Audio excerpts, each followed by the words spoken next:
নেককার হোক আর বদকার হোক, ভালো হোক আর খারাপ হোক, ধনী হোক আর গরিব হোক, যে কোনো মুসলমানই চায় জীবনে একবার মক্কায় যেতে, আল্লাহ তাআলার ঘর বাইতুল্লাহ সিজদা করতে, জীবনে একবার মদিনায় যেতে, রসুলের রওজায় সালাম দিতে।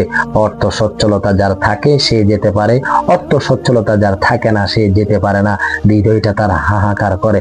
কিন্তু আশ্চর্যের বিষয় হলো এই, কোন দরিদ্র ব্যক্তি, একেবারে খেটে খাওয়া ব্যক্তি, হত দরিদ্র, যে জীবনে কখনো মক্কা মদিনা যাওয়ার কথা চিন্তাই করতে পারে না, ওই মানুষটা যদি একটি স্বপ্ন দেখে, স্বপ্নের মধ্যে যদি কোনো একটি সূরা তেলাওয়াত করতে দেখে, ওই স্বপ্নের বদলতে, ওই স্বপ্নের বরকতে সে যত দরিদ্রই হোক না কেন, সে জীবনে একবার মক্কা মদিনা যাবেনই। আল্লাহ তাআলা যে কোনো কৌশল করে তাকে হজে নিয়ে যাবেনই।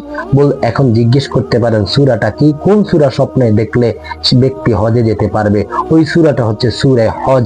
কেউ যদি স্বপ্নের মধ্যে সূরা হজ তেলাওয়াত করতে দেখে, তার ভাগ্যে হজ নসিব হবে। কথাগুলো বলেছেন বিশ্ববিখ্যাত স্বপ্নের ব্যাখ্যাকার আল্লামা ইবনে সিরিন, যিনি ছিলেন 7 জন সাহাবীর ছাত্র। সাহাবীদের কাছে পড়াশোনা করে যিনি প্রাজ্ঞতা বিজ্ঞতা অর্জন করেছেন। আল্লামা ইবনে সিরিন বলেন, কোন দরিদ্র ব্যক্তি, একেবারেই অসচ্ছল ব্যক্তিও যদি স্বপ্নে দেখে, সে স্বপ্নের মধ্যে সূরা হজ তেলাওয়াত করছে, ওই স্বপ্নের বরকতে আল্লাহ তাআলা তাকে মক্কা মদিনায় নিয়ে যাবে।